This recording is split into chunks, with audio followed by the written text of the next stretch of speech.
Everybody, how's it going? Super excited to be here with you all today to walk you through a little bit about Motion from a features and functionality perspective, and then more importantly, going to get into what's like the latest and greatest that we have going on that you can take advantage of. All right, everybody. So to kick off with the features and functionality, what I want to do really quickly is I know a lot of you already get a chance to dive in. I just want to level set and just make sure we're all speaking the same language. So basically within Motion, everyone is super comfortable just with like how visual Motion is and being able to explore the grouped metrics that we're showcasing. But the thing that I actually wanted to call out here is I'm not sure if everybody has a chance to play around with it, is our grouping functionality. So on the grouping side of things, essentially one of the powers of Motion is we're automatically grouping assets together. So it's like 2 ads, 2 ads, 3 ads, and that list continues. And that's so important because you're always going to be able to see holistic spends and then weighted average returns. So you can actually see a holistic creative performance instead of just like one ad or audience that could be skewing data. And then in that same vein, within our group by functionality is where you can explore so many different options. So of course, creative is our biggest lever to success. So all of the images and videos or statics and videos that you are creating. And that's where you can either leverage that ad name component or the group by creative component. Grouping by creative is just going to bust out any DCOs, DCTs, DCAs, or Advantage Plus, or even solve for messy naming.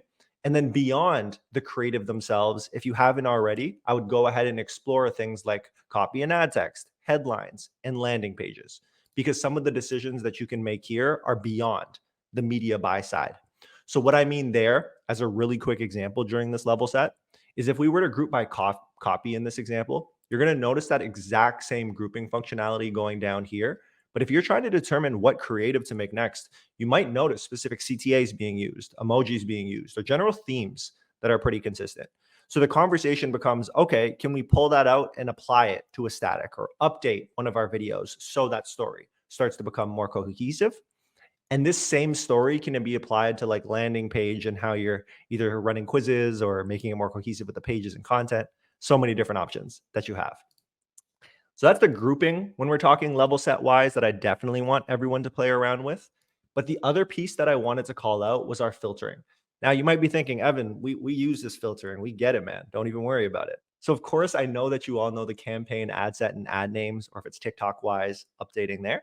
But what I wanted to call out specifically, just in case it wasn't on everyone's radar, was actually our performance metric filters. So this is now where we can look into our spends, CPAs, return on ad spend, thumb stop ratios, whatever you want to see, and filter by those metrics. Now, why I like to call these out, because specifically speaking, in the most basic example that I can provide, for some reason, it's kind of hard to answer the question in a very visual way of like what's working and what's not in the account. So basically within Motion, you can set up based on those benchmarks and say, okay, if I'm looking at return on ad spend and that's what I care about, it needs to be above a 1x or whatever your goal is. You can also apply a spend filter to say it needs to spend over a certain amount for me to deem it relevant. And then all of a sudden, what you have here based on those performance metric filters is not just like a top creatives report. You actually have a winning creatives report. So that changes the game. Instead of manually pulling those all the time, it's just really easy to have that snap of your fingers so you and your teams can easily see what's going on and ultimately want to create more of it along the way. Fantastic. Okay, so that's the level set side of things when we're talking about like the platform grouping and the filters. What I actually wanted to showcase now was one example before we get to the new stuff, because I think the new stuff is cool, but we'll be able to get through pretty quickly. So the example that I wanted to showcase, and I know teams have definitely spoken about this before, it's just the idea of within Motion going through the stages of having your data, analyzing the data, and then coordinating next steps that are to come from that. So that's the general theme that I like to run through when looking into Motion, not just having it be static.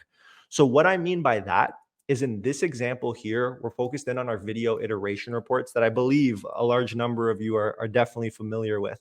So making small changes to your existing assets rather than doing net new all the time.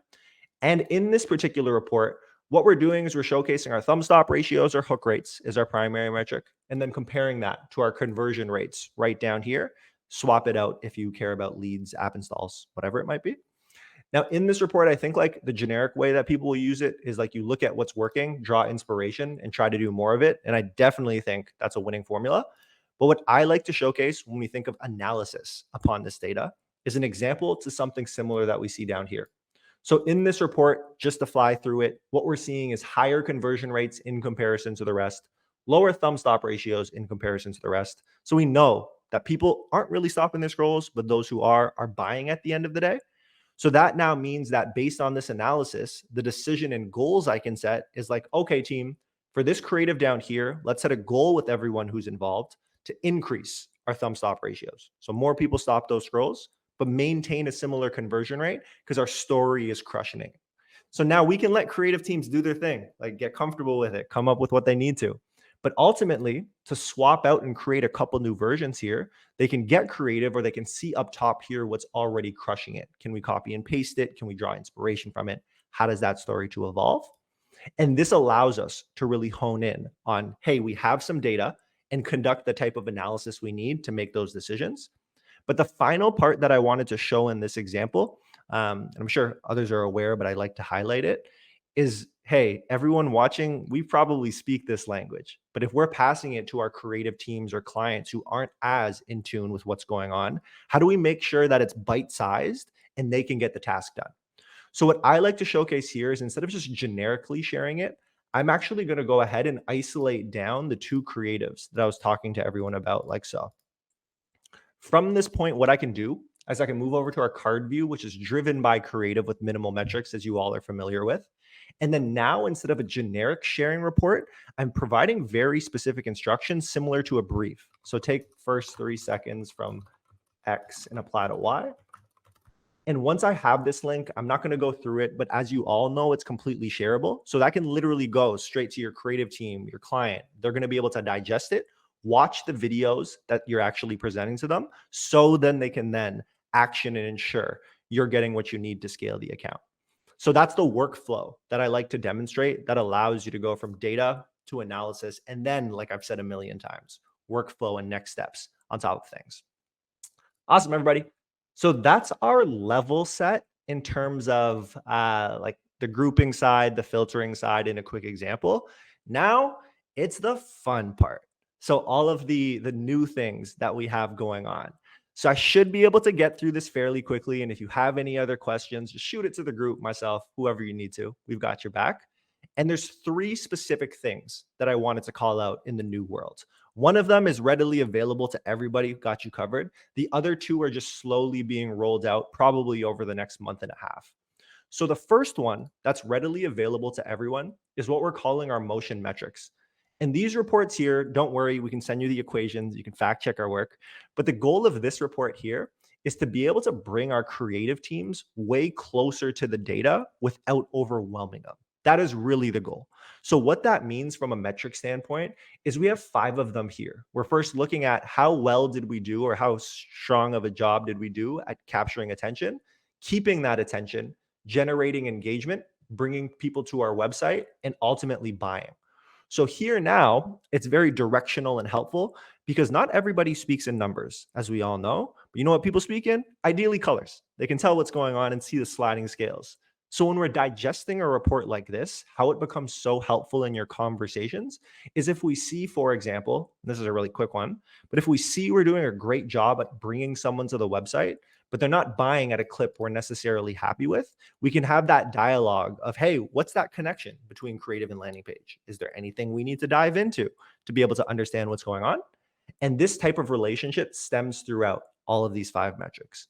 So that's the first thing I want to call out, which is going to make it easier to have conversation and bring your creative team specifically closer to this data. And then number 2 and 3, like I said, they're rolling out slowly over time here. So we'll definitely keep you posted. But the first thing that I wanted to call out were our custom tags. So our custom tags basically allow you to tag things way beyond naming conventions. Why is that important? So you may be in a spot when you inherit an account where naming conventions are not great at all and you're not happy with them.